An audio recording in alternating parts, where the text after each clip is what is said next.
Hello everyone, তোমরা সবাই কেমন আছো? আশা করি তোমরা অনেক ভালো আছো। তো আজকে আমার খুব বোরিং লাগছিল, তো সেই জন্য বরবাবুর সাথে একটু বেরোবেরো করতে চলে যাচ্ছি। তো এই যে আমরা বেরোচ্ছি, এখন বাড়ি থেকে রওনা দিচ্ছি। তো এই যে আমরা চলে এলাম সামনে আমাদের এই কাছে একটা মার্কেটে। তো আজকে তো পঞ্চমী, আমাদের এখানে পঞ্চমী পালনে অনেক কিছু নিয়ম আছে। ডিম মাংস যেগুলো আমরা খেতে পারবো না, তো যা খাবো আজকে ভেজ। তো আমরা এখানে ভেজ চপ খেয়ে নিচ্ছি। এই যে আমার বরবাবু খাচ্ছে, দেখো। আর এই যে দেখতেই পাচ্ছ আমার বরবাবু খেয়ে নিচ্ছে বেগনি, আর আমি এদিকে খাচ্ছি ঘুগনি। আমার তো ঝাল ঝাল খুব ফেভারিট। তো তারপরে আমরা চলে এলাম ফুচকা দোকানে, একটু ফুচকা খেয়ে নিলাম আর গুঞ্জির জন্য একটু নিয়ে নিলাম।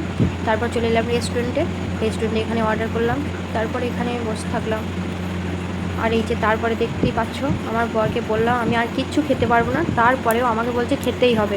তুমি বাড়ি গিয়ে কিচ্ছু খাবে না আমি জানি, তো তোমাকে খেতেই হবে, একটু হলেও খেতে হবে। তো একটু মানে ওর কাছে দেখো এগুলোকে একটু বলে না, আমার কাছে মিষ্টি জিনিস এমনিতেই চলে না। তারপরে এই যে নানান ধরনের মিষ্টি নিয়ে চলে এসছে। তারপরে এখানে দেখো দই, রসমালাই। তো এগুলো তো আমাকে একটু একটু করে খেতেই হলো, তারপরে বাকিটা আমি ওকেই দিয়েছি। তো টাটা বন্ধুরা, আজকের মতো এখানেই আমার ব্লগ ভিডিও শেষ।